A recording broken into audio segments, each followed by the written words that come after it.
All right, welcome back to Exhaust Noise on Cycle Vision Network, your weekly blast of everything fast. Our next guest is one of the most hyped U.S. prospects of his generation, a two-time AFT Singles National Champion in 2020 and 2021. Plus, he just added an AFT SuperTwins National Championship in 2025, a flat track and road race prodigy. In 2018, he earned the Nicky Hayden Horizon Award as the first of only two riders to win the Nicky Hayden AMA Horizon Award in both the flat track and road racing in the same year, which put him on everybody's radar before he even turned pro. Ladies and gentlemen, welcome to the Exhaust Noise Show, number 32, riding the Estenson Racing Yamaha MT07, the 2025 Progressive AFT SuperTwins National Champion, the one and only Daytona Dallas Daliels. and the crowd goes wild. Yeah. No, appreciate it, man. Thanks for having me on. Yeah, absolutely. Obviously a big push for AFT coming up next week. And this time next week, you guys are going to be unloading that truck, getting ready to get dirty at the premier race in Florida. And the first race of the season, a double header, back-to-back nights at the Daytona short track, which just so happens you have a lot of success at, especially the last couple of years. Talk us through wrapping up that championship last fall and being able to put that number one plate on that Yamaha this year and being able to defend it as the two-night champion at the Daytona short track at the World Center of Racing. Yeah, I mean, it was overwhelming, for one, just to wrap up the title. I mean, for me, I've been flat track racing since I was 4 years old, right? So it's like flat tracking's my life. It's been my life for a lot of years, and my family as well. My grandpa originally started racing, got my dad into it. My dad got me into it. So I'm a third generation racer. Wow. And I mean, for me, it was, the goal was clear. Like, we wanted to be Grand National Champion. I talked about it for a long time, and I grew up going to Daytona and Peoria and Springfield and some of these local tracks. My dad worked for a lot of top guys throughout my amateur career, and just the itch just kept getting bigger. And, like, I was really close in 24 and had an unfortunate injury, and that was a really tough pill to swallow. And I was leading the points. And so coming into 25, I was extra motivated. And yeah, it was a long, hard fought year, a lot of battles, and it wasn't easy by no means. And, I feel like we earned it. And it was a fun year. I learned a lot about myself, a lot about the team, a lot about going for a title in the premier class, which is stressful. And along the way, had some success at Daytona, like you mentioned. And I think Daytona for me I've always loved it because I went as a kid. I remember going to Bike Week with my family when I was really young. Yeah. And Daytona just has a special place in my heart, just outside of racing, because of Bike Week. And I've just been very fortunate to have some success there. And I just really love that short track. It's super electric. And Daytona, where we start the year, they've been starting down there, feels like forever now for American flat track. So it's cool to be able to chalk up a couple wins. Yeah. Let's go back a little bit. You turned 16 and were able to start racing with AFT in the AFT singles class on a Yamaha 450. You've spent your entire career on a Yamaha, not only in flat track, but I come from the road race side of things. And I'm telling you, dude, the second you decide to go road racing, I'm sure Yamaha's going to stand behind you and put you on a factory bike, because I know you are fast, especially at Daytona. A couple of years ago, you were down there for the Race of Champions, the fall race, and you were hanging with some of the fastest riders in the world. You were hanging with the factory Yamaha endurance guys. You were on that. I think were you riding with Giacchetto that weekend? No, I got a personal R6. Gotcha. Yamaha made, I think, 50 of the GYTR race ready versions that come with like a slip-on exhaust and bodywork, rear sets, clip-ons. Yeah. So I bought one of those, and it was essentially just stock. I don't know if I was hanging with those guys, but I was going all right. And Dude, you were top 5, top 10 all day. Yeah. No, for for sure. three, Yeah. 4 days. I mean, it was pretty impressive. I mean, there's a lot of history, right? Going from flat track to road racing. We knew you had skills. I mean, you started, contesting that singles championship back in 2019, and then you went double 2020 and 2021, winning the championship. I mean, just your second and third year in, and you're already winning championships. It takes guys usually a few years to kind of figure that out. But like you said, you've been riding since you were 4, right? So now you're 10, 12 years in, and and certainly it's paid off. And you mentioned you're from the Illinois area. There's a lot of flat track racing in central Illinois.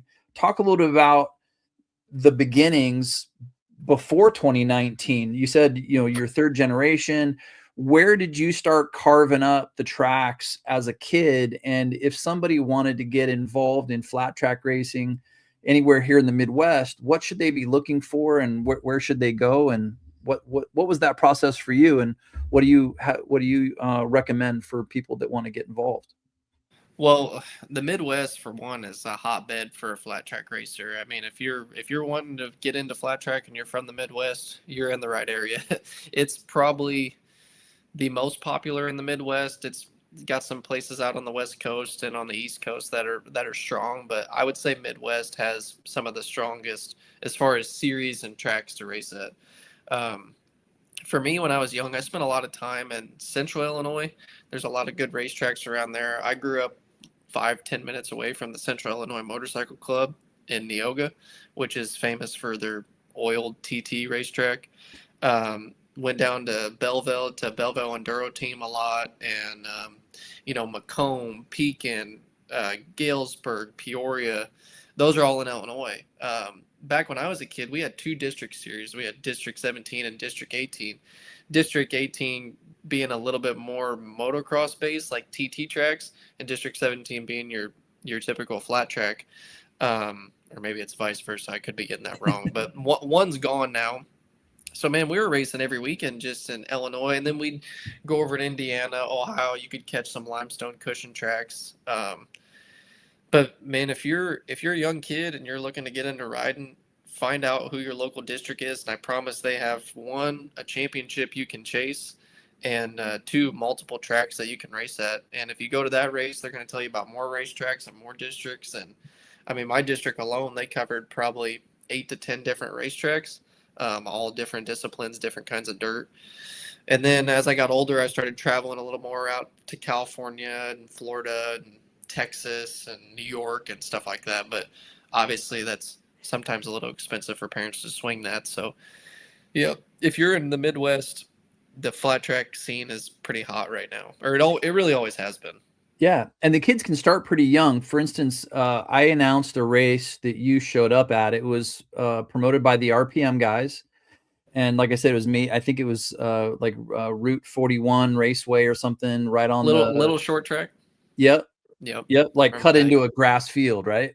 Yeah, off the side of the road there. Off the side of the road. I know what you're talking about.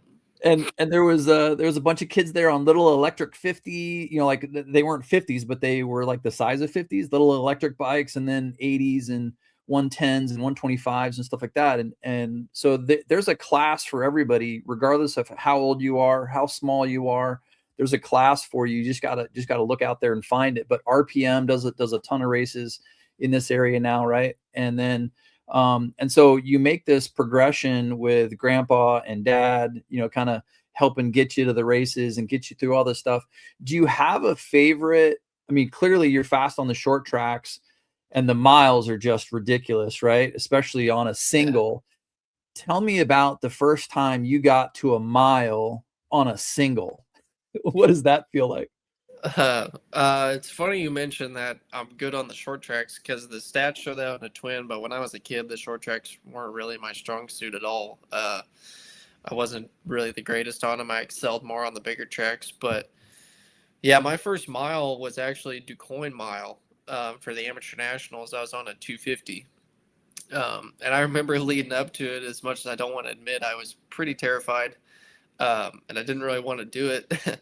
And my dad was like, no, man, you can do it. And we talked a lot about it. And drove down the highway and stick your hand out the window to feel the draft off of a semi, even though it's nothing close to the same. Yeah. And I think just how big the track was really intimidating for me. And my dad told me, he was like, dude, it's going to be the easiest track you've ever rode. And I couldn't really comprehend that until I got out onto the track, and it felt like I was going 20 miles an hour just because everything's so slow. It's so smooth. It's so big, Yeah, right. especially on a littler bike, a 250 compared to a 750 that I race now. A 250 felt like you're a turtle going around there. So it ended up being a lot of fun. And it's cool that my career's kind of come full circle. Like my first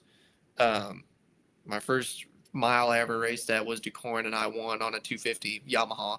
And this last year, I just won my first national in Illinois, born and raised in Illinois, at DuQuoin on a Yamaha 750. So That's it was fantastic. kind of cool that like it came full circle. The first national I won in my home state was there, and on a Yamaha. To like, I mean, Yamaha wasn't supporting me back then, but they've supported me tremendously now. And so yeah, it was pretty crazy. Yeah, for sure. Talk about the obviously DuQuoin Mile has a lot of history in Illinois. Talk about when you get somewhere like Springfield Mile that has international fame, or the Indy Mile, or some of the bigger miles. Do those carry any more weight with you because they're better known? Well, Indy I've only ever raced once on a 450. Yeah, they haven't really run there in a long time, right? Yeah, COVID we went there kind of on a hiatus, and yeah, we haven't been back. Springfield's carries a little more weight than DuQuoin, I think, because it's like our Daytona 500. Like the Springfield is by far the biggest race of the year. It's a race everybody wants to win. Like I say by far. Like I think some of the big ones are Daytona, Peoria TT, Springfield Mile, and Lima. Like those are, or I'm sorry, not Springfield TT, Springfield Mile and Lima. Those are the ones that people want to win. Like just because they've been on the schedule for an insane amount of time, all of those pretty steady. Yeah. So Springfield carries a little bit more weight because DuQuoin's come and gone. But DuQuoin has a history of Illinois winners too, which is, like a little bit more pressure. So I don't know, like when I show up at a racetrack, I'm not necessarily thinking like, oh man, this is Springfield. Now, like when I won Springfield this year, it was like, damn, dude, you won Springfield Mile. That's pretty cool. But like, I'm not really putting extra pressure on myself saying like, oh, I want to win at this track because it's historic, or I want to win at this track because it's my home state. I have those things for sure. Like I wanted to win a national in Illinois, but I'm not really thinking one's bigger than another, Yeah. Tell me what it was like to roll back under the tent with your dad and maybe your grandpa after winning a race like the Springfield Mile. Well, we lost my grandpa in the winter of 24. Oh, sorry. And yeah, no, it's all good. So it was tougher. I didn't have a real strong relationship with him. He actually lived down here in Florida where I am now, and we lived in Illinois. But my dad did, and we had a connection just from racing. So ironically, I did a tribute helmet, more so for my dad. And it was an old picture of my grandpa racing my dad and me. And I did it for my dad, and the night I showcased it, I won DuQuoin. And then I wore it several times throughout the year, but then I wore it again at Springfield and won the first night. So I don't know, like when you win the national like that, and like, for my parents, my family specifically, my siblings and my parents, like it's been a long time coming, like a lot of money spent, a lot of hours away from my mom, my sister, time on the road, like stresses on relationships, and sacrificing a lot. So to be able to reach the pinnacle of the sport and have success, and for my family to be there is like, I mean, it's what you dream of, just because we put a lot in to get there. So it's like at some point you're wondering like, shoot, is this ever going to happen? And so like when you can reward them, which my parents, they love me and they're going to be proud of me no matter how I do, but to reward them with the result, to see all the hard work pay off, it's pretty cool. There's honestly nothing better. Like Yeah. I think about it. I have to imagine that your dad was emotional when that happened, right? Yeah, no, sometimes he gets emotional depending on the win Yeah.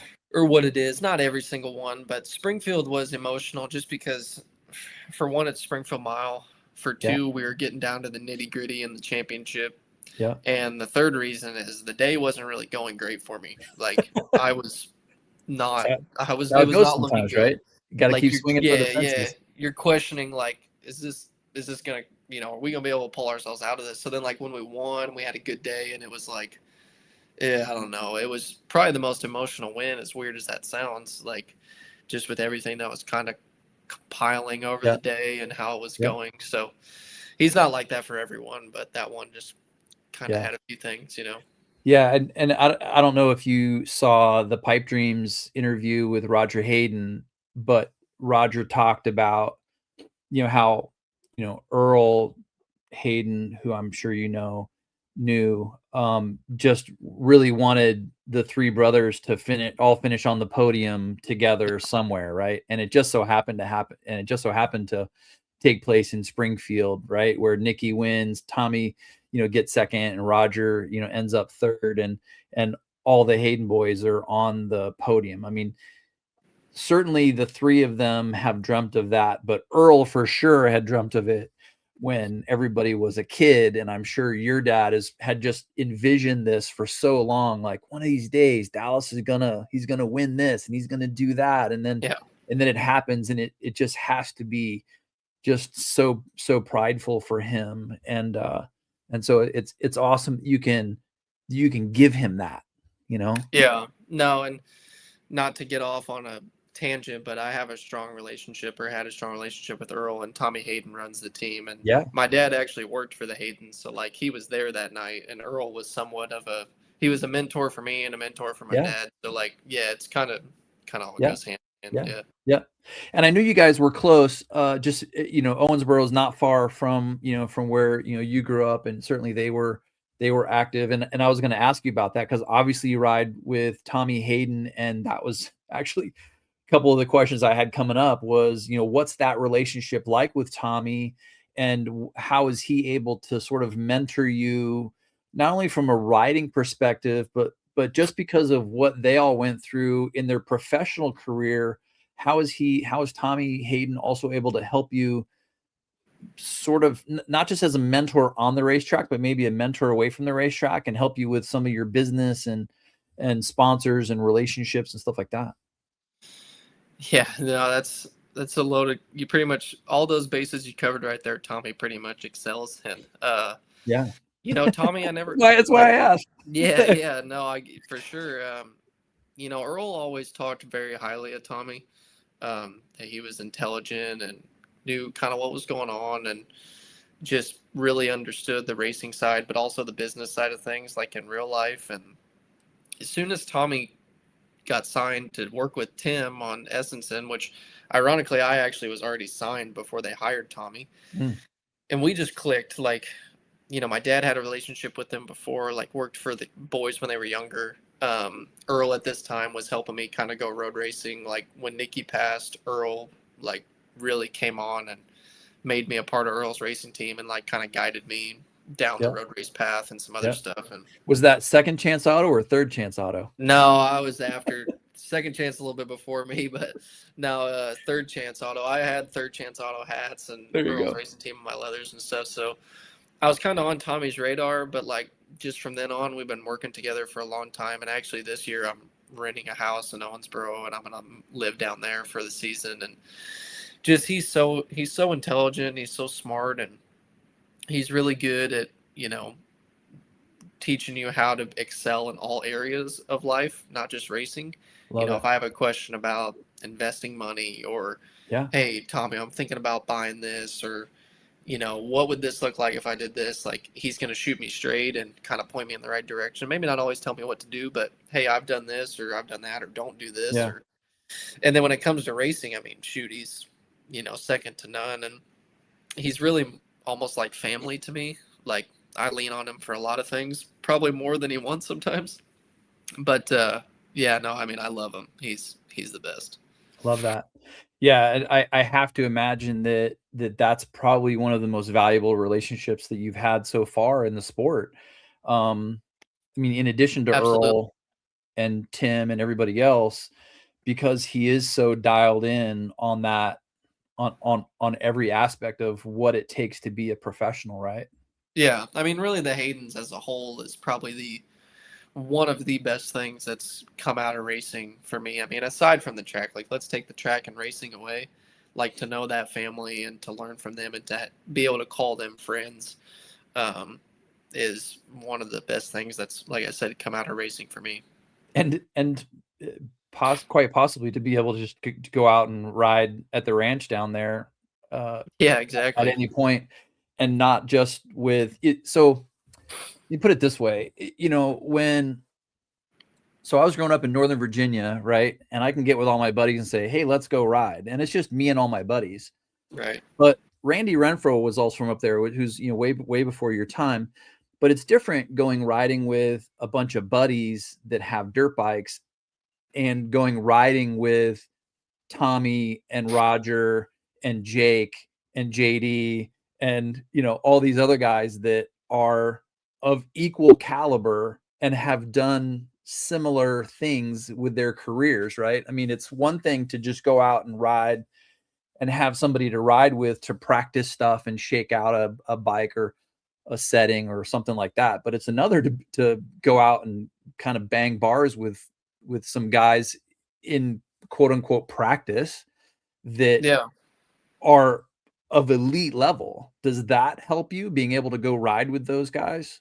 Yeah, absolutely. I mean, you're like who you hang around, you know, like if I Yeah. go out and ride by myself, I'm getting something out of it, but I'm not getting as much out of it as I am riding with JD or my teammate Tom. Or I would love to get Roger and Tommy on a bike. If Roger watches this, I'm going to be pestering him this year. Tommy, I don't even know if I've ever seen him on a bike. He's kind of past that point, but I mess with him a lot. But regardless, yeah, we're out there, you know, sometimes twice a week, like, and Tommy's running the stopwatch, and you know, Earl used to run it when he was around, and I didn't Yep. ride back then. This has kind of just come the last few years as I've gotten on a twin that Rose has opened up her property again. Because when the boys, when Nikki passed, she closed it down for a while, and Yeah. then after she did, she was like, "Hey, I want to see bikes out here again," and we were like, "Hell yeah, sounds good." So we Amen. were Let's all go.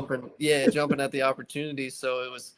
Tommy's out there with the stopwatch, and you're comparing to JD or to Tom or Yeah. his little brother Sam, or Jake comes out a lot too, and it's just awesome. Like you get that feeling like you're racing, kind of, but then also to have those dudes pushing you, and we're all just elevating each other's game. Yeah. And for us, we all race in different classes. You know, JD's in Moto America Superbike, and Jake's Yep. in baggers. Tom's on a 450. I'm on a twin. So there's no, which there was never any animosity even when JD and I were racing, but it's just like you can be like, hey, dude, I'm doing this line over here. I'm doing this. Or sometimes you're bagging on the other guy, like, you know, hey, I'm loading up with 2/10 in the bag. And it's just fun. Like, it kind of keeps us all Yeah. going. So most important question of the night, who's got the lap record? Well, I wish there was a lap record, but each year the track changes and the layout's not the same. So, I mean, I couldn't, to be honest, I can't tell you who ended the year fastest. Love it. So last year had to feel pretty good. Coming out with the number one plate, obviously 6 wins, 15 podiums in 16 rounds. That's not just winning a championship. That's pretty much dominating the class. And a for a class that's been dominated by Harley Davidson, Indian, all these other things, I have to imagine Yamaha had a pretty good little bonus for you there at the end of the year. No, Yamaha has taken great care of the team, and it definitely wasn't easy. There's a lot of blood, sweat, and tears that went into making that bike a race winner. You know, you've seen JD and Jake and Colby working on it for lots of years, and even when we got it to the point where it could win races, it was what's the next level to get it to contest for a championship, because winning races and winning a championship is two completely different things. Yeah, you were so So close for so long, right? I mean, 2021, you were 13th in the championship, right? So, so, but then in 2022, you were third and then second and then third, and then finally able to bring home the number one plate. 4 years in a row, you were top 3 in that class. And, and it was right. And you're right there. What was it between 2024 and 2025? Was there anything different in the motorcycle? Was there something different that clicked in you? What was the big difference to go from second, third to championship? Yeah, I think it was a few things. In 24, I was actually like in a really good spot to win the championship. I was leading the points by about 20 something, 20, 21, 19 or something like that at the halfway point, and I had a motocross crash training and broke my leg. So I really think we were on form. To be honest, I think the way we were performing in 24 and the feeling with the bike and myself was better than 25. We were kind of searching for that in 25, and we kind of found it there at some points in the year. So honestly, like the 24 Dallas was probably better than the 25 just because I was coming back from injury and didn't get to test a bunch with the team. And so, but the difference was we were in it all year. We were on the podium every race except one, and the one was because I got taken out, was in a podium position on that one. And so we were chipping away at it, over all these years. And 24, 22 is my rookie year. I ended up third in the championship. I won 2 races. 23 was kind of my breakout year. My sophomore season, I come out, I won both races at Daytona. I led the points all the way to round 13 or 14 or something, then went back and forth with Jared, and he got me. And so 24 was a good building year off of 23, and I was firing on all cylinders. I had podium every race. I'd won like 3 races or something, and I kind of had Jared backed up into a corner. He had some rough races, had a little bit of a training injury on his own. He didn't miss any races like I did, but he had some bad races, and so I was in a great spot. Then I went over the bars, and the rest is history. So then, like, coming back from that offseason was tough because I was physically not anywhere close to where I was. Mentally, I was kind of fried from the year. I was very disappointed in what happened. And then the motorcycle kind of took a step backwards because I wasn't able to test a lot. So it was awesome. We were able to pull it out, and the year was good, and we learned a lot, like I said, but it was definitely a grind for sure. 2024 looked like, just looking at the stats, looked like was your most consistent year. Your worst finish was third. And but you only had 3 wins. So that means that you had 3 wins. Everything else was second, third. And like you said, if someone else has a bad race, that, makes a big swing in points. So it just kind of proves you just got to be there every night, right? No, and like now it's, the class is a little bit weaker on the entry side. Like the volume isn't as big. There's not as many riders. So and that's not a good thing. But the thing that makes that tough is a bad night has to be third or really second. Like, right. So that's what's tough is like, the guy I was racing last year, Breyer, he had 8 wins, but his worst finish was a lot worse than mine. And like on my bad nights, I mean, I needed to be second, and like third was like, man, you can't have many of those. And so that's crazy. Like, these supercross guys, there's like 10 guys that can win. Yeah. So if they have like Tomac's had a 14th or a 15th, and he's still like right there. Shoot, if I have a 14th or a 15th, like I'm losing like it's it's not good. Yeah. So it's people sometimes will bag on like, oh, there's not as many guys as there was in the 90s, or there's not this or there's not that. It's like, dude, we have to like be on par, or we're gonna it's not gonna be good. So yeah, like you say, you just got to be there every weekend. It's tough. Yeah, the Supercross Championship is crazy this year. It's just so stacked in that 450 class. And then Hayden's just running away with the 250 class. But yeah, what a ridiculous series. And we've been previewing the Daytona Supercross and the Daytona Road Race and Daytona Flat Track for a few weeks now. So that's my next show is to set up Daytona Supercross for this weekend. Yeah, cool. So, yeah, we'll be there watching. What's that? We'll be there watching. Yeah, it's going to be fantastic, and hopefully you guys get a chance to come in. Obviously you're going to be busy. So let's talk about Daytona a little bit. So everybody moves in Wednesday, and we're doing some induction ceremonies down on the beach for the Daytona 200 monument on Wednesday. But then Thursday, you guys get fired up, and you've got flat track races Thursday night, Friday night, back to back at the short track. Super busy schedule, and then Saturday is the Moto America Daytona 200, which in itself looks like it's probably the most stacked field that we've had in probably a decade. So that's exciting. Yep. And then you've got the Ricky Carmichael Supercross track coming up this Saturday night. How do you process all that stuff? Do you have a chance to enjoy Daytona Bike Week in its entirety when you're down there?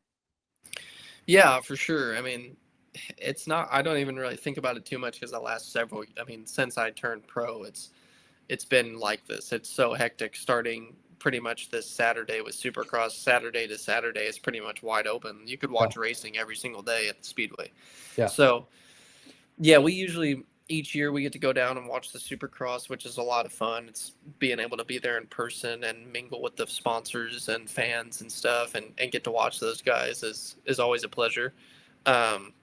We always get to watch the 200 as well, which is cool. But for us, Wednesday to Friday is pretty, like we're at the track for a long period of time. Sometimes we can sneak away and watch a practice or two at the Speedway for Moto America.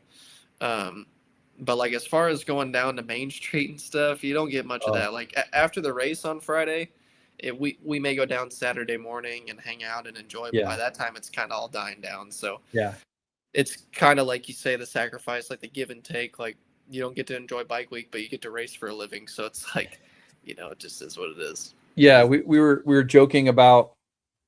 I was joking with somebody else on another show altogether about going down and hanging out at Bike Week and getting some time on the beach. I was like, the beach?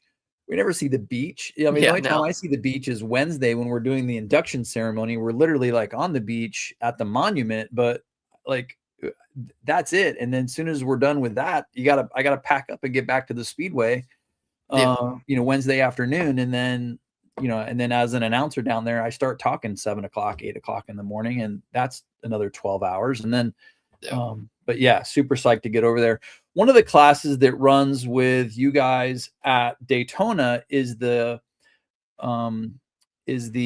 build train race with Royal Enfield. Talk a little bit about the infusion of the women that are part of that build train race program and watching them and seeing that as something that goes to several of these different flat track events. What is that doing for the sport, and what's your perspective on all that? Yeah, I'm a fan of it for sure. I mean, Royal Enfield, Johnny Lewis is obviously a big part of Royal Enfield, as is his sister Jen, and they're like family to me. Johnny, I have a very close relationship with him, so I have a little bit of insight into the inside of the program. And actually, my dad's going to be working for the build train race this year, mechanicking for the girls. So, awesome. And I think the girls are pumped about that, and he is too. And I think it's cool. Sometimes for the girls, it's hard to get a start in racing motorcycles. Like you're seeing WMX come back in and motocross, and I like that. A lot of these girls, it's not necessarily winning for them. They want to just have fun, and so to be able to have a class for them and where they can be hands-on, build their own motorcycle, and not only have fun at the track and learn racing, but learn valuable life skills.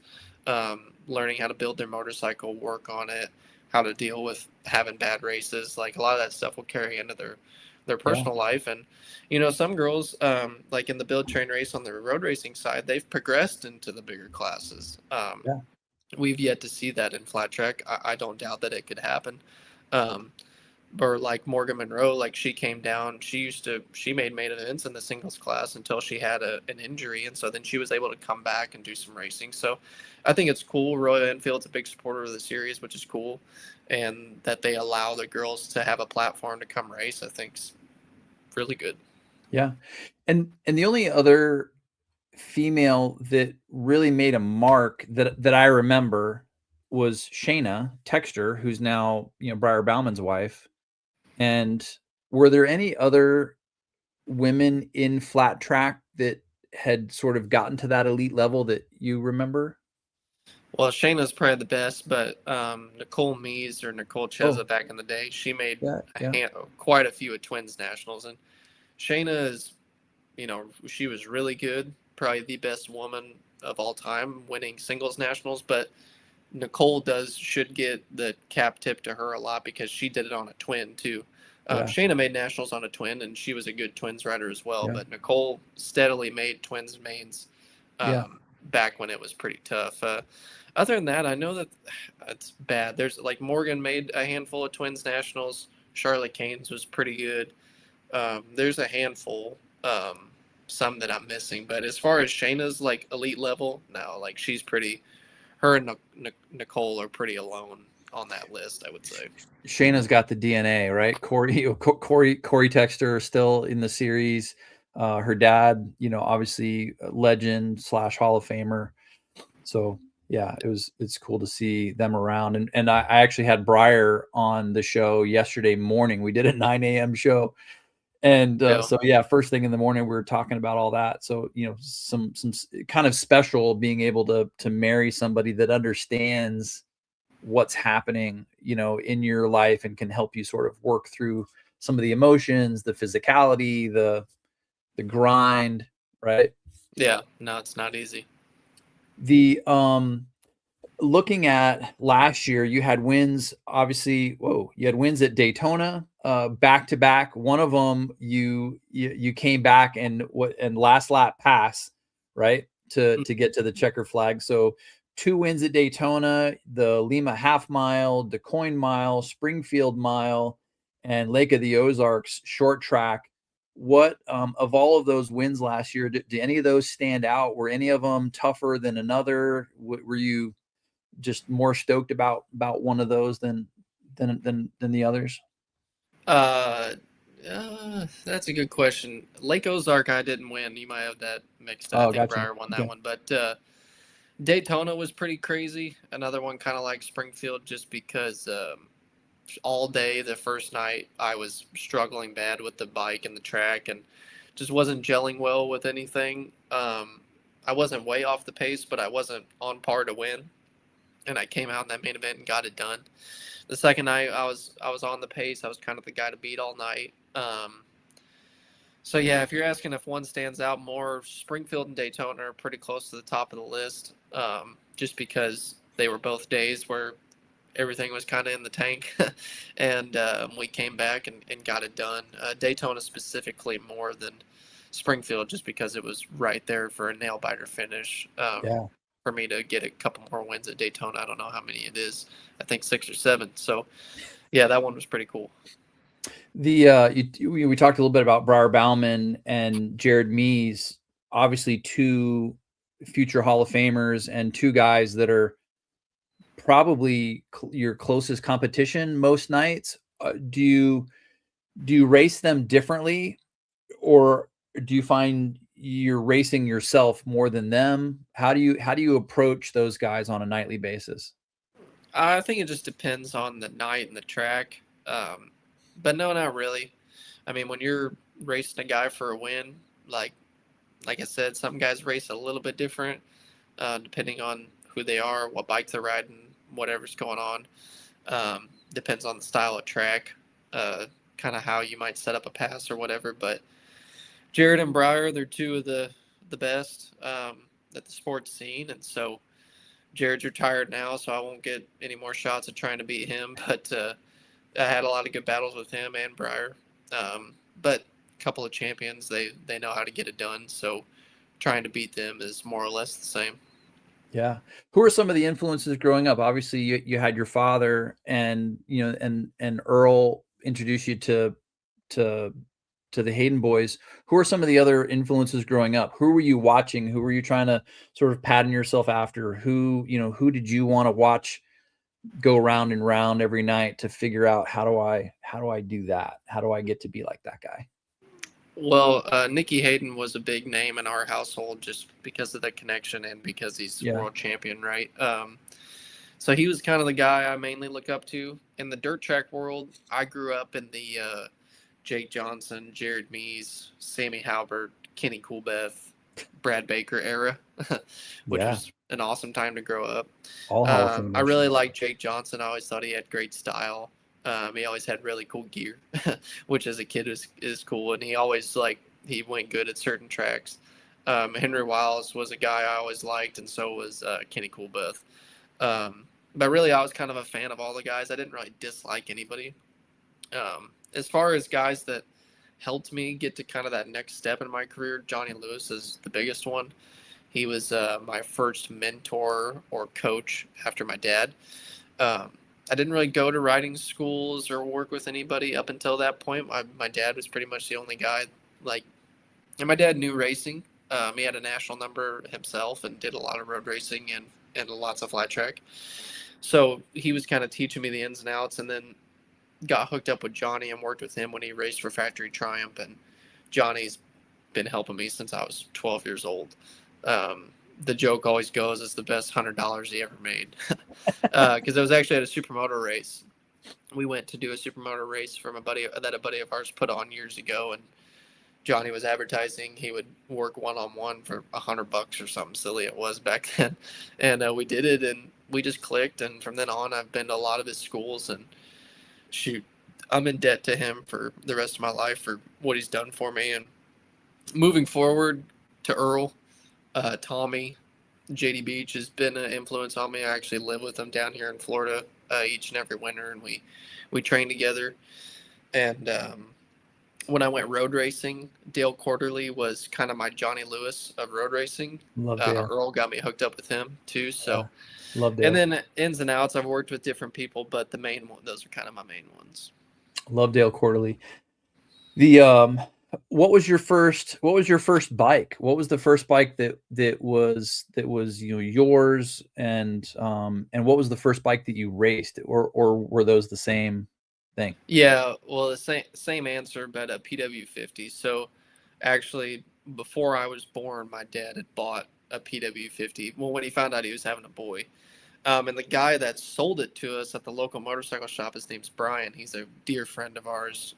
Still talk to him quite a bit. He doesn't work at the shop anymore. But yeah, PW50 was the first bike. It was there before I even got home. And raced my first race. Actually, at Springfield was the first place I ever raced. Springfield short track. I got 4th place. And yeah, been off to the races ever since. It's crazy to talk about, actually. What was it that attracted you to it? I mean, obviously when your dad is like, okay, cool, here's all your gear, when, I guess, let me back up. When kids are young, I mean, I have 2 kids of my own, and when they're in elementary school, they play all the sports, on the playground, and you enter them in soccer and dance and all these other things. But if you have land and you've been involved in the motorcycle industry for a long time, you buy them a helmet and some boots and you put them on a motorcycle. Yeah. And so some people don't know the difference, but when was it for you where you realized, oh, like motorcycling is fun and this is something that I want to do for a long time, and in all of my spare time when I'm not in school, I want to be on a motorcycle? When did that click for you? Yeah, well, yeah, when you're a kid, you're just kind of doing whatever you're told. You don't really know right. what you like, what you love, what's Right. up or down. You just know Dad's riding a motorcycle, so I'm riding a motorcycle. Yeah, you're like, hey, Dad's telling me to get on this thing and twist this thing, so I'm gonna try it. My earliest memories are at the races on the track, and I did sports. I played basketball and soccer. I wrestled from kindergarten all the way up to my freshman year of high school. That was probably the one thing I stuck with because it was winter training for racing. It's good conditioning. Yeah, exactly. Yeah. But basketball, baseball, football, I don't even want to talk about it. If I bring it up, my parents will laugh. I'm just terrible at sports. I'm not I look like a goofball running. I look like a goofball throwing a ball. That's funny. I'm athletic. I can run around and do it, but when I do the actual. So anyways, what I'm getting at is the motorcycle is the only thing that stuck, and it was really the only thing I enjoyed. I didn't really want to go hang out with buddies here, do this. I wanted to be on my motorcycle in the backyard. I was fortunate enough to grow up with a track in the backyard, and my dad would ride with me or he wouldn't. I would be riding by myself, and sometimes they got stagnant, like I didn't grow up. I had a younger sister, and she actually raced a little bit. Now I have a younger brother, but he's about 10 years younger than me. And so when I was young, I didn't have anybody to ride with. So if I wanted to ride, it was because I wanted to ride. It wasn't like my dad was never like, hey, get on your bike, you got to do your laps. Like, I would beg him to ride, then I'd have to pull me in to go to dinner or whatever. So Yeah. like I said, racing just was kind of in the blood. Like, my mom always supported it from the beginning. Like, there's a picture of me on a TTR. My dad's taking me for a ride, and I'm like an infant. And the story was like, my mom came home from work and she's freaking out, and then she's like, "Wait, let me get the camera." So like, my mom was never like, "You're not racing," or "That's too dangerous." Like, there was times she was very scared, like the DuQuoin Mile story we talked about, Yeah, but like, sure. she never showed it to me. She just wanted me to be happy, and she supported me. So I was very, very lucky and fortunate to have very supportive parents and really a supportive sister, to allow to go to those races and sit in the sun and whatever. But like, as far as what drew me to it, like, I don't even know how to answer that. Like, I just was drawn. I just loved it. Like, It's even just to part of this your life. day, Yeah. yeah, even to this day, like when we go ride, like JD's the same. Like, we're like, man, we're not like, oh shoot, dude, we got to go to the track. Maybe some days you're like, okay, I got to put in this moto, but it's like, man, we get to go ride. Like, riding is just fun. Like, if Yeah. racing stopped tomorrow, I'm just gonna go ride Yeah. because I love to ride. Like, it's just kind of how it is. Yeah, it was funny. Again, just going back to that podcast with Roger, with Corey and James Rispoli, the Pipe Dreams podcast, which honestly I think is one of the best podcasts I've ever seen or listened Yeah, to, I would agree. especially within our industry. Roger opened up so much, and you could just feel his emotion. You could feel, so many different things. And I've known those guys since they were young. I used to race 600s with Weira, and Tommy and Nicky were on 125s. Yeah. We're all running around the same track. And I knew Earl back in the early 90s. And then I was working for Dunlop when all three boys were coming up through the AMA Pro circuit. But all that being said, my point was going to be, that they asked Roger, when did all of this sort of start for you? And his reaction is hilarious. He kind of looks at the ceiling and goes, I don't remember a time that we weren't in the box truck. Like, he has no memory prior to that box truck, which That's I thought true. was the most hilarious thing ever. But I can see that, I know Earl so well that I get where that is 100% reality. Yeah. And they were just always going somewhere, right? Yeah. No, it was the same for us. And like, what, I don't know what the fact is, but like, you don't really start retaining information until you're like 7 or something. But I can remember early days, like, if I really try hard going to the races, like, I can't remember a time that motorcycles wasn't in my life because there's pictures of me as a 3-month-old getting pushed around the hotel in Vegas at a supermoto race.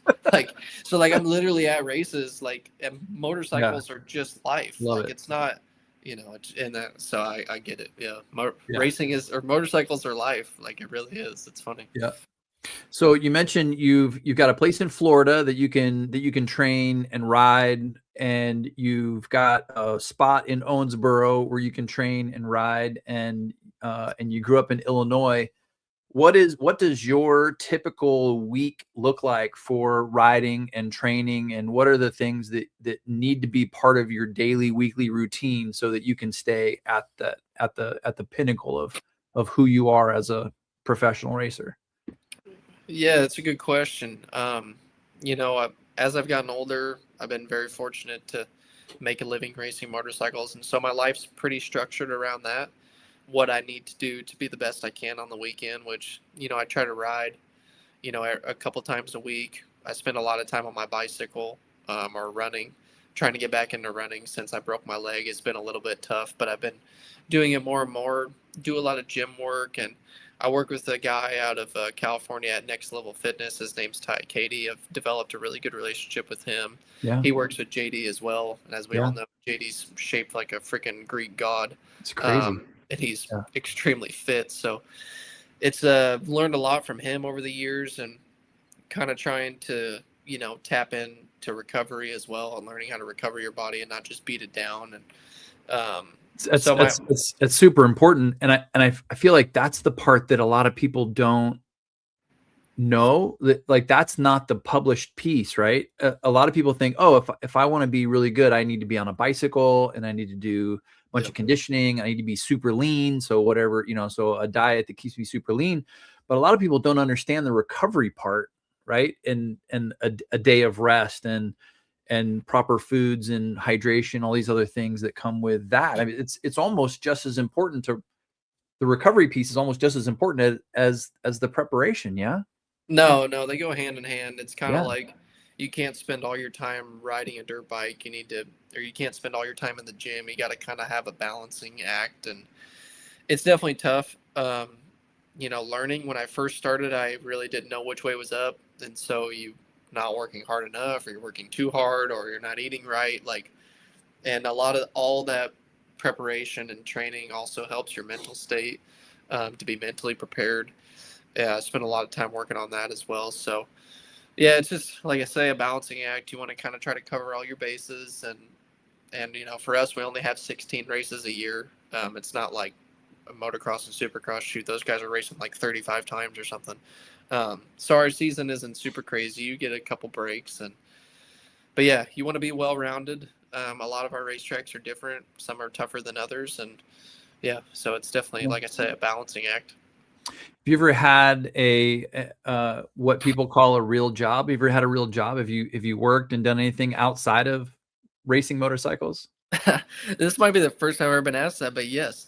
What have you done? When I was young, my dad always like made me do certain things around the house, you know, mow yard or work in the shop, and be like, hey dude, like if you don't make it, like this is what it's gonna look like. Yeah. And so actually, like, I took it upon myself in COVID, when we weren't racing or anything. I'm like, man, I don't want to just sit around. So I went and got a job at the local motorcycle shop for like, it was like a month before we got racing again. And I was just putting together units. I'd put together unboxed crates of new units that we got and put them together and test ride them. And was kind of just like a dirty worker around the shop. But I mean, usually we'd put together 5 to 10 units a day. And, you know, it was kind of, I also was like, hey, I need to be able to do my training as well. So I would work, you know, say like 7 to lunchtime. And I haven't talked about this in a long time. I don't know if many people know this about me, but I would work from like 7 to lunchtime, putting together units, and then I'd take off at lunch and I'd go do my training for the day, whether that was riding and the guy that owned the shop at the time, it was just a local motorcycle shop in town. He'd sponsored me for years, going back to, that's where my dad bought the PW50, was from this guy. His name was Terry. He's since sold the shop. Great guy. And so he would like, hey, keep track of your hours. And he just paid me cash under the table. And it was perfect for me because like it was enjoyable. But at the end of it, I'm like, oh man, I'm real thankful I race bikes. I don't want to do this, but it was good for me. Like I was glad I did it because I feel like kids need to learn, like, hey, if you want to make it, like, you need to see what it takes, and like, hey, this is what you could be doing. And you're turning wrenches, and you know, you've got timetables, and you're punching in. There's some accountability. Yeah, exactly. A lot of good life lessons. Yeah, absolutely. Yeah, it's always. I feel like it's always tough. One of the things I learned early in my riding, just because I grew up on the East Coast with a bunch of pro road race guys, and one of the things that they were always talking about was to practice and train the way that you have to perform on the weekends, right? So if you know that you've got practice session early in the morning, and then you've got qualifying, and then you've got, you know, racing in the afternoon, you know, that you should be sort of training that way, right? So that you have sort of a buildup, and then your body's at 100% max, and then you have recovery, and then you're 100% again, right? Mm-hmm. And you guys don't have a lot going on in the morning. Most of your performance time is like dinner time on, and you don't get a lot of downtime. It's like, because there's only like 2-3 classes, you're like qualifying, LCQs, final events. I mean, it's a pretty hectic evening, and sometimes goes late into the night. Do you find it's hard to connect with that in regards to training, or because there's only 16 events, it's not as brutal as it would be if it was like Supercross? Yeah, so it's tough for us because like I can't plan a bicycle ride to go off at 9:30 at night like Right. Daytona will. Yeah, So exactly. And that's kind of my point, is like, how do you prepare for your body to, like, be at, let's call it, be at work all day, right? And then yeah, perform for 5 hours up until 10 o'clock at night at full peak performance. yeah, it's hard to train for this our schedule, but like for the riders, we're not there from 8 o'clock in the morning to 9 o'clock at night. Like Right. we'll get there as late as we possibly can, and then we're spending time, like we're looking at the track and taking care of stuff with the bikes, but then like not trying to be on your feet too much or whatever. So it's really it's not the length of the day that's hard. It's being able to prepare yourself for like you say, it's once practice starts, it's like boom, boom, boom, boom, boom. So Yeah. only in this last year we got like a 2 hour break between qualifying and heat races. But even when heat races start, like you're wide open till the end. So it's being able to learn how to, be up at threshold while you're racing, and then like learn how to come back up and down and properly fueling, because it's another thing is everything's so quick, you forget to drink water, you forget to eat, you forget to do this, you forget to do that. So it's like you got to really hone in on that stuff, and it takes you years to learn and figure out what works for your body. But as Yeah. far as like structuring your day around a race day, flat track's so unique, you can't really do it. Like, Yeah. it's tough. It's so hard. So we talked a lot about preparation, how you ride, and all these other things. How do you relax? What's relaxing for Dallas Daniels? Well, for me, I enjoy home time. I mean, I'm a homebody.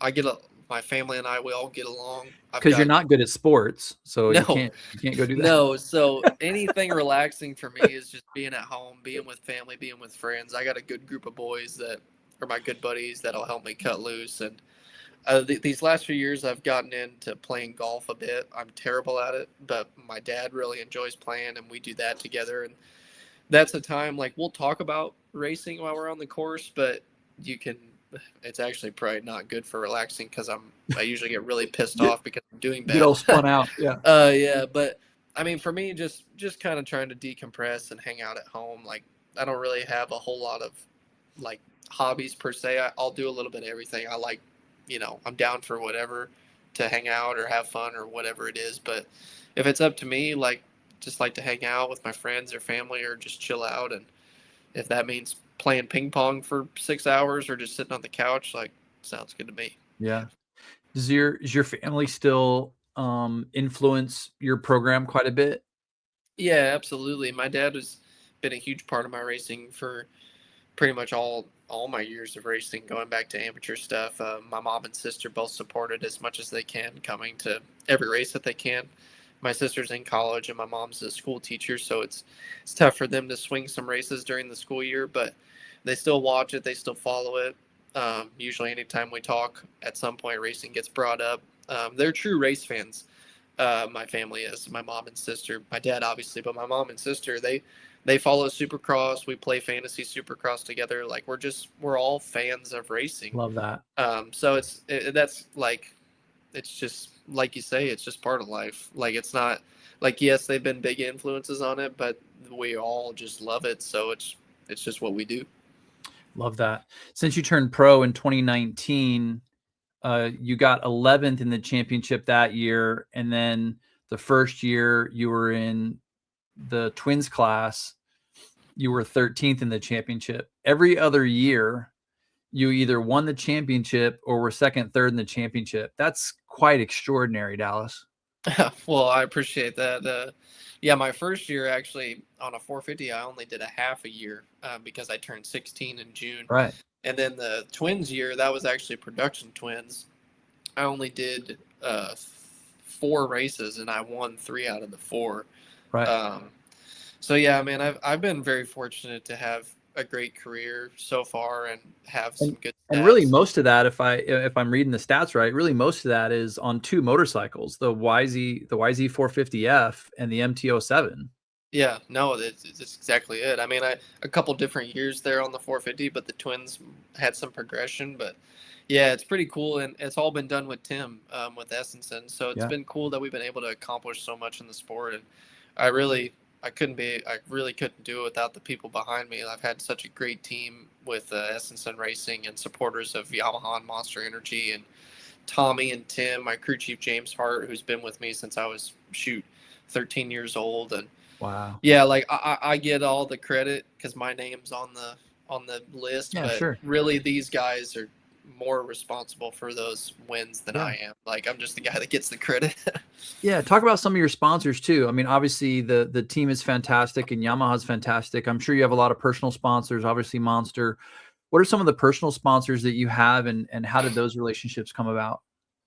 So Estenson Racing's obviously the biggest one. Tim, I got hooked up with him years ago, just racing amateur stuff. Kind of word got through, and he flew my dad and I out to Arizona to have a meeting with us, and he was planning to meet with a couple of different guys. And after he met us, we just hit it off, and he actually canceled his plans and signed me right on the spot. He'd never even seen me ride. So it was, and Yamaha kind of came with him. I was kind of already riding Yamahas a little Yeah. bit. Not at that time. I I'm was sure you were actually, on their radar. yeah, a little bit. I rode Yamaha 250s. My first 450 was a Yamaha. So the Yamaha relationship came through Tim, and it's been one of the best ones I've had. I've done a lot of cool things with Yamaha over the years. And then with that came Monster Energy, which was brought by the team like through Tommy. He had a great relationship with Monster, and it's been awesome. Like being sponsored by an energy drink company was like, and Monster specifically for me because I grew up going to Supercross, which was sponsored by Monster Energy, and I was always a fan of like the Villapotos and like Stewart when he was Monster Energy Yeah. and Carmichael, and so it was when I got the Monster deal and was able to have a Monster hat and a Monster helmet, like it was awesome. So to be able to carry them and be with them has been great too. And Arai helmets, that's another big one of mine. They've been with me since I was 14, I think. I got hooked up with them through Nicky and the Hayden family actually Yeah. as well. And then building new relationships these last few years, we've been with some new partners. Revit, you doing our leathers. They've been great to work with. It's top quality suits. They actually are building a program or have a program where anybody can go on and make a custom suit and get measured for it, which is pretty cool. Helmet House, CD, kind of working on some different deals for this year. But Mhm. yeah, it's been really cool just to work with some of these companies that I've either had for a long time or met through Tim, and because of Tim, been able to create those relationships, and Yeah. they're what keep the wheels turning. So Talk about the suits a little bit because this isn't road racing. I mean, those suits get really, really dirty. And obviously you're going to have one or two suits that you can kind of work through in a night. How many suits do you go through in a year, and are you constantly cleaning them? yeah, no, you're well, not every racetrack. Daytona, you will, because the roost and stuff. But then, like our third race at Sonoya, they probably won't even get that dirty because it's a car track. They need like wipe down and stuff, but then you go to Lima and it just trashes them. Right. So it just depends on the racetrack how it's prepped. Um, we usually get 2 suits a year, and you'll just race with 1 suit a night, and then sometimes if I like one suit and I like the way it fits, I'll just wear it all year. If I want to go back and forth, say sometimes if I crash in one, I'll say, "Oh, that's my Lima suit," or that's a suit for a track that I know the roost is going to be bad and it's going to tear it up. But um, if we crash or had something happen, they would obviously fix our suit or get us a new one. But for flat track, 2 suits is usually enough unless you have a really bad day. Yeah. What so let's talk let's talk let's talk dirty. Let's talk road racing. Any any any chance whatsoever that Dallas Daniels is going to get back on a road race bike at some point and maybe push the career in that direction? um, I don't, I can't say yes, but I won't say no. Um, I for sure am leaving that door open. Um, Moto America is doing a great job. The series is on their way back up, and I'm really excited to see what they have this next year. The Superbike class is freaking stacked, and it's going to be fun to watch. And unless some more manufacturers coming in, and for me, I've had a lot of big goals in flat track, and I've been able to accomplish a lot of them, like we talked. I still have a few things I want to check off the list. Um, Like when I what? was a kid, I want to win more races and I want to win more championships. Pretty simple, I guess. But Yeah. yeah, I would like to revisit road racing at some point. I don't know if it'll ever happen, but I'm not closing that door. When I was young, I was strictly flat track. I wanted to be a flat track racer. And as I'm getting older, there's a lot, I'd really like to race the 200. I want to race the 200 someday. I would like to race a super sport or super bike race at some point. Um, is it a dream of mine to go for one of those championships? Not at the moment. Could it be? Absolutely. Um, so I'm not closing that door. I'm leaving it open. Will I ever get to step through and see what's on the other side? I don't know. But maybe I will. Yeah, I mean, just again, I saw you. Did you ride anywhere but Daytona? I did it. So I did a track day at Barber, Yeah. or actually I did a national at New Jersey on the Twins Cup bike, and then I did a track day at Barber, and then I did the race at Daytona, and then it was winter time, and I was planning to do a bunch of stuff the next year, and I got hurt. So Yeah. I'm planning to get back on that thing this year. Yeah. For sure. Yeah, I mean, because like I said, when you were at Daytona riding the 600 in the fall Race of Champions event, I was like, man, I've never seen Dallas on on a road race bike, but man, you were up to speed fast, and I mean, you were in it. I mean, you were in the draft, and you were there. No, And with I had been doing some road races because I had tested a little bit before New Jersey. I did that race, and then I went and did a track day. So I was kind of on par. Like at the national when I did it, I was a little bit off pace because I wasn't super prepared. But I was prepared for that, and I just was kind of going to have fun and shoot. They had like 4 days there we could ride. yeah, So it's definitely like I feel like I'm skilled, and I feel like I yeah, could learn more, and I could be yeah. better in it. I just got to dedicate myself to it. So Well, whenever that imagine. time comes, Yeah, I mean, for those outside looking in, for those at Yamaha and Monster and and everyone else, imagine being able to do a full circuit. Being able to do at least a full series or at least the races that don't conflict with flat track. You yeah, you do a Road Atlanta and a Barber and a Daytona and a Ridge and and a Coda and some of these where you pick up techniques that work at other places, and I mean you've got the speed, you've got the mentality, you've got the fitness, and everything's right there. And I feel like if someone helped you make that switch, that super sport class would be in trouble. yeah. Hell, it's gonna take time and a lot of work if I do decide to do that. But yeah, if the opportunity presents itself, it's definitely worth visiting, and maybe someday we will. Yeah. So let's talk Daytona just to kind of wrap this thing up. I've kept you for an hour already, but let's talk Daytona. Last year you made a last lap pass over Breyer to take the win. You won 2 nights in a row.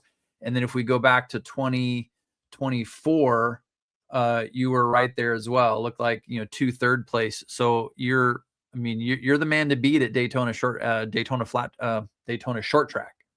Yeah, no, Right I've now. won. Yeah, 1, 2, 3, 4, 5 races there, 5 or 6. Um, yeah, and for whatever reason, it just clicked with that place. It's been fun, and I like to think I am the guy to beat when we show up there, and it's just a good place to start off the year. I grew up racing tracks like that, like we said, in the Midwest, and um, yeah, Daytona is just a special place for me for a lot of reasons. So I'm really looking forward to it again. Who's going to be your toughest competition you think this year? Who's coming for you? Who's got the, who's chasing you? Who's going to be the toughest one to hold off? Well, if you're going off the stats of last year, it's going to be Breyer. He's changing up his program a little bit, but I imagine I predict him to be the same as he was last year.